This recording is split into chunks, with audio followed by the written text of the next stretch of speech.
In politics, everyone wants to be the star. They crave the cameras, the applause, the moment when all eyes turn to them. But I learned something long ago that most people in Washington never understand.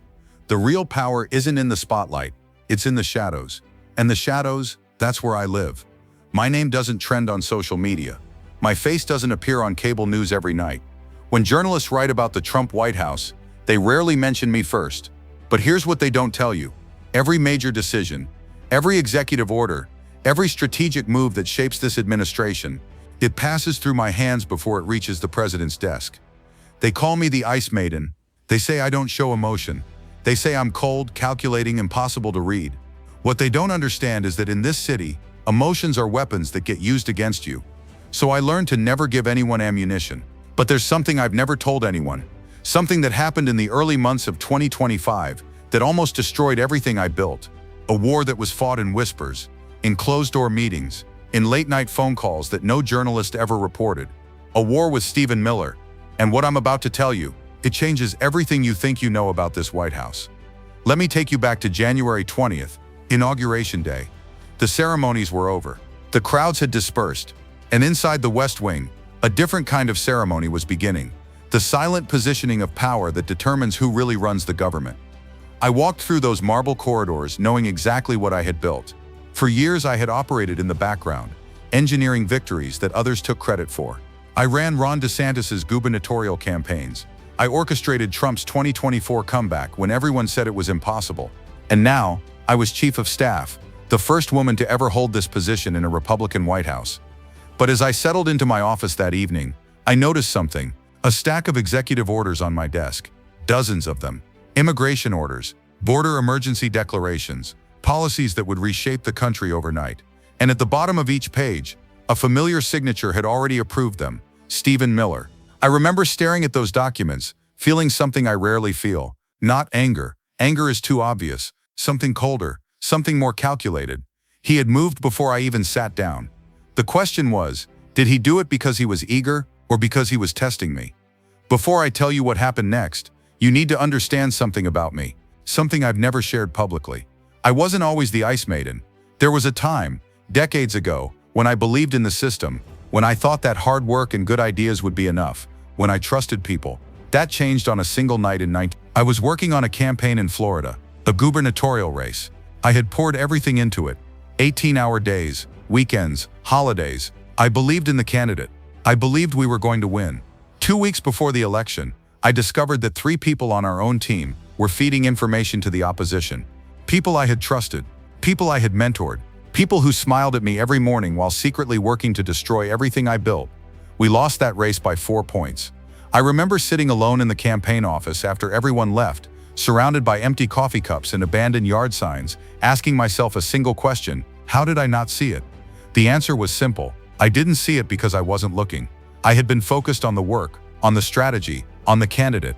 I had forgotten the first rule of politics. Everyone has an agenda, and most agendas are hidden. That night I made a decision. I would never be blindsided again. I would never trust without verification. I would never let emotions cloud my judgment. I became the Ice Maiden. And for 37 years, that armor has protected me.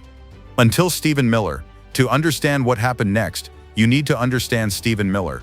We had worked together on the campaign, hand in glove, as they say. He handled policy, I handled operations. He wrote the words, I made sure the words reached the right ears. On the surface, we were the perfect team. But here's what nobody outside the inner circle understood. Stephen and I are fundamentally different animals. He's an ideologue, a true believer. For him, immigration isn't just policy, it's a crusade. He wakes up every morning thinking about borders, about deportations, about reshaping the demographic future of America. His conviction is absolute. His patience is infinite. He will wait years, decades to achieve what he believes is right. I'm not an ideologue. I'm a strategist. I don't care about being right. I care about winning. Ideology is a tool, not a destination. The moment ideology starts losing elections, I abandon it without a second thought. For years, this difference didn't matter. We were both serving the same president, working toward the same goal, victory. But now we were inside the White House. And inside the White House, there's only so much power to go around. The question that hung in the air those first weeks was simple. Who does Trump listen to? The strategist who recedes from the spotlight, or the ideologue who rushes toward it? And that question, it would be answered in blood. Not literal blood, something worse, political blood. The first real confrontation came 3 weeks into the administration. There was a policy decision on the table. I won't say exactly what it was because some things still need to remain classified, but I can tell you this, it was controversial. The kind of decision that could energize the base or alienate swing voters, the kind of decision that could define the entire first year. Stephen wanted to go hard, maximum aggression. This is what they elected us for, he said in the meeting. This is the mandate. I disagreed, not because I opposed the policy. I don't care about policies. I disagreed because the timing was wrong. We had midterms to think about. We had coalition management to consider. We had a media environment that was waiting for us to overreach. We can do this, I said calmly, but not now, not like this. The room went quiet. You have to understand something about White House meetings. They're not really about the policy being discussed. They're about dominance. They're about who speaks last. They're about whose opinion the president seems to favor when he finally makes the call. Stephen looked at me across the table, and in that moment I saw something in his eyes I hadn't seen before. Not respect, not disagreement. Recognition. He recognized me for what I was. The only person in that building who could stop him. The president characteristically didn't decide anything in that meeting. He said he'd think about it. He wanted more information. He'd let us know. But as everyone filed out, Stephen lingered. So did I. We stood there in the empty room, two shadows facing each other. Susie, he said quietly, we've worked well together. We have, I agreed. I'd like that to continue. I nodded slowly. So would I. Then we understand each other. I let the silence stretch for exactly 3 seconds before I responded. I think we're beginning to. What happened over the next several months was a chess game played in slow motion. Stephen began consolidating. He met daily with the president, sometimes before I did. He loaded up executive orders like ammunition in a magazine, each one ready to fire the moment he got approval. He built relationships with cabinet members, with congressional leaders, with media figures who amplified his message, and he made sure everyone knew it. That's the thing about Stephen. He rushes toward the spotlight. He holds court with reporters on the White House driveway. He appears on cable news defending the administration's most controversial positions. When people think of Trump's immigration policy, they think of Stephen Miller. I took the opposite approach. I receded. I stopped giving interviews. I minimized my public appearances. When cameras rolled in meetings, I positioned myself just outside the frame. I became invisible, and invisible in Washington is powerful. Because when you're invisible, people underestimate you. They assume you're weak, that you've been sidelined, that the real power has shifted elsewhere. They stop watching you. They stop guarding against you. There were 3 moments that defined our conflict, 3 turning points that nobody outside the inner circle ever saw. The first happened in March. We were in a meeting about a major policy rollout. Stephen had prepared extensively, briefing documents, legal justifications, implementation timelines. It was impressive work, comprehensive, the kind of preparation that makes presidents feel confident. But I had prepared too, not documents, not briefings, information, specifically information about how this policy would play in 7 swing states, polling data, focus group responses, electoral modeling that showed exactly how many votes we might lose. I didn't present it as opposition. I presented it as completion. Stephen's work is excellent, I said. I just want to make sure we've considered the full picture. The president looked at the numbers. He looked at Stephen. He looked at me. Let's slow this down, he said finally. I want more analysis. Stephen's face didn't change, but I saw his jaw tighten. Just slightly. Just enough. After the meeting, he didn't linger to talk. That night, I received a call from a journalist asking about internal divisions in the White House. Someone had leaked. The war had officially begun. The second moment came in May.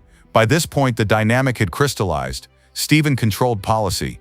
I controlled process. He decided what we wanted to do. I decided how and when we did it. On paper, that sounds like a reasonable division of labor.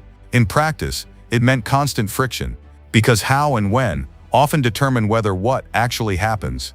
Stephen wanted to move fast, always fast. His theory was simple. Execute the agenda before opponents can organize resistance. Speed is power. My theory was different. Timing is everything. The right policy at the wrong moment fails. The wrong policy at the right moment sometimes succeeds. Success isn't about what you do, it's about when you do it. We clashed on this constantly. Not openly, we were both too smart for open warfare. But in every meeting, every decision, every strategic conversation, we were fighting. And then something happened that changed the calculation entirely. I can't tell you exactly what it was, not yet, but I can tell you this. It involved information that Stephen had, and I didn't. He had been conducting meetings privately, quietly, with people outside the normal chain of communication, building something that I didn't know about. When I discovered what he was doing, I felt something I hadn't felt in years. Not anger. Anger is for amateurs. Fear. Because if he succeeded, everything I had built would become irrelevant. Let me pause here and tell you something about fear. In my career, I've learned that fear comes in two forms. The first kind is obvious fear, the fear of failure, of embarrassment, of losing. This is the fear that most people feel. It's loud. It makes you panic. It makes you act rashly.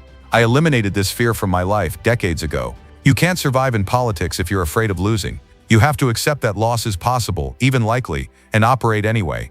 The second kind of fear is different. It's quiet. It doesn't make you panic. It makes you very, very still. This is the fear of being outmaneuvered. The fear that someone has seen 3 moves ahead while you are focused on the next one. The fear that you've already lost and you just don't know it yet. That's what I felt when I discovered Stephen's private operation. He had been building a shadow structure, a network of loyalists throughout the government who reported to him, not through the normal chain of command. People in agencies, in departments, in offices I hadn't even thought to monitor.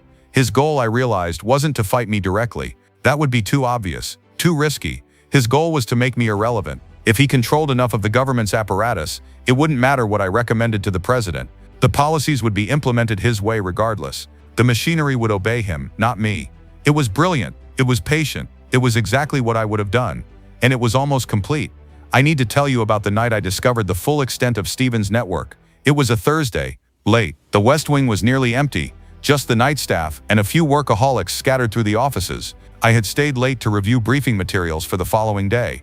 Around 11 p.m., I received a text from someone I'll call M. M was a mid-level official in one of the agencies, someone I had helped get their position years ago, during the first Trump administration, someone who owed me. The text was simple: "We need to talk. Not here. Not on phones." I knew immediately this was important. M wasn't the type to exaggerate or play games. If they said it was urgent, it was urgent. We met an hour later at a coffee shop in Arlington, the kind of place that's empty at midnight, where 2 people can talk without being overheard. What M told me over the next 45 minutes changed everything. Stephen's network was larger than I had imagined. It wasn't just a few loyalists in key positions. It was a systematic effort to place true believers throughout the government, people who would implement his vision regardless of what official policy said. But that wasn't the worst part. The worst part was who was helping him. M gave me 3 names, 3 people I had trusted, 3 people who sat in meetings with me, who smiled and nodded and agreed with my recommendations, while secretly working with Stephen to undermine everything I was trying to build. I sat there in that coffee shop, the fluorescent lights buzzing overhead, and I felt something I hadn't felt since 1988. Betrayal. Not the cold abstract awareness that someone had moved against me. Real betrayal. The kind that feels personal. The kind that hurts. For just a moment, maybe 5 seconds, I let myself feel it.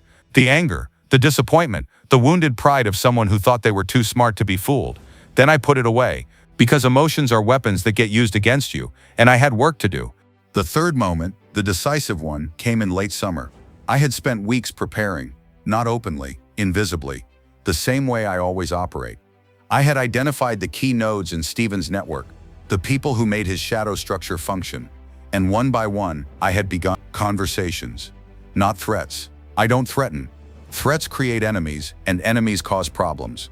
I offered opportunities, career advancement, access, the chance to be on the winning side of history. You see, Stephen's network had a weakness. The people in it were loyal to him because they believed in his vision. They were true believers, like him. But true believers have a vulnerability. They want to succeed, and I showed them, carefully, quietly, that the path to success ran through me, not around me. One by one, they began providing information. Not switching sides, that would be too obvious. Just keeping me informed, hedging their bets. By August, I knew everything. Every plan, every timeline, every name, and then I waited. The moment came during a particularly contentious meeting about a major policy initiative. Stephen had been pushing hard for weeks. He had lined up support across multiple agencies. He had briefing documents, implementation plans, legal opinions. He was ready to present the president with a fait accompli. I let him talk. I let him present. I let him build toward his triumphant conclusion. And then, when he finished, I spoke. "Mr. President," I said quietly, "I think there's some additional context Stephen might not have shared." I produced a single piece of paper, not a briefing document, not polling data, a schedule. A schedule showing meetings Stephen had held over the past 6 months, meetings with officials across the government, meetings that hadn't been coordinated through proper channels, Meetings that suggested he was building something without authorization. I'm sure there's an explanation, I said mildly, but I thought you should be aware. The room went very quiet. The president looked at Stephen. Stephen looked at me, and in that moment I saw something shift. Not dramatically. Drama is for amateurs. Just a subtle recalibration of trust. Stephen, the president said finally, we should talk about this privately. The meeting ended. The policy was delayed, and over the following weeks, Stephen's shadow network began to dissolve. Not because anyone was fired, not because anyone was punished, simply because everyone understood now who really controlled the process. You might think this story has a clear winner. You might think I'm telling you that I defeated Stephen Miller and consolidated power, but that's not how Washington works. Stephen is still here. He still meets with the president daily. He still controls policy in ways that are genuinely impressive. His influence on immigration, on domestic priorities, on the administration's ideological direction, it's enormous. And I'm still here too. Still invisible. Still receding from the spotlight, while others rush toward it. The truth is, we need each other. The president needs someone to write his words, to articulate his vision, to fight the ideological battles that define his movement. That's Stephen.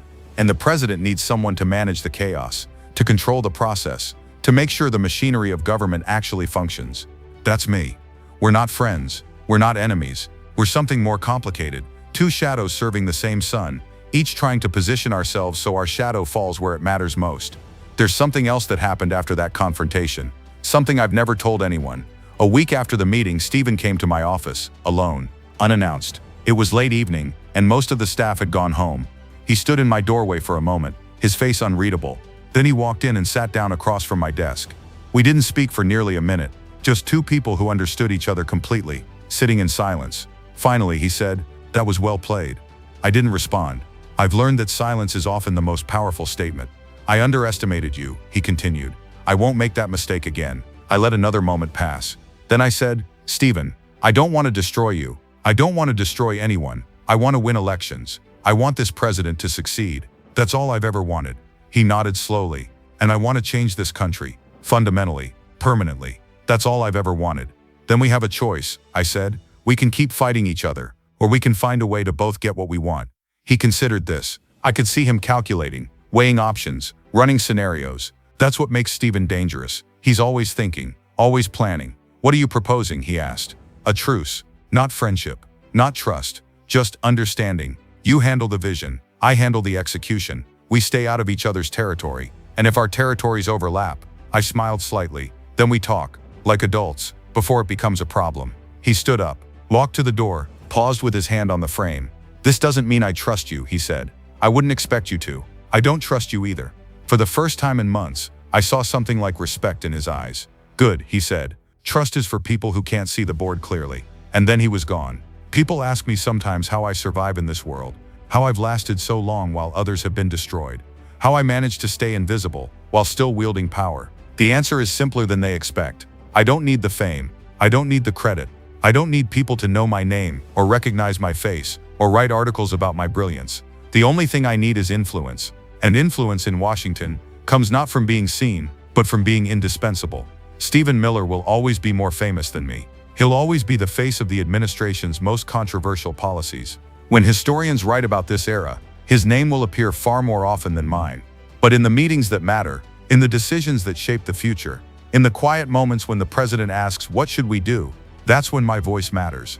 And that's enough. Because in the end, politics isn't about being remembered, it's about winning. And I always win, even when no one knows I'm playing. There's one more thing I should tell you. Remember that document I found in the early days? The one that set all of this in motion? I still have it. I've never shown it to anyone. Not the president, not my allies, not the journalists who would pay anything for what it contains. It's my insurance, my guarantee that no matter how the game shifts, no matter who rises or falls, I'll have the leverage I need. What's in it? That's a question I'll answer someday, when the time is right, when the leverage is needed. But not today. Today I'll walk through those marble corridors, invisible and indispensable, shaping decisions that will affect millions of people who will never know my name. And tonight, when the cameras are off and the meetings are over and the White House falls quiet, I'll sit alone in my office, looking at that document, remembering the war that nobody talks about. The war I won, the war that's far from over. Sometimes, late at night, I think about my daughter. She's grown now, has her own career, her own life. We don't talk as often as we should. That's my fault. I was always working, always traveling, always focused on the next campaign, the next victory.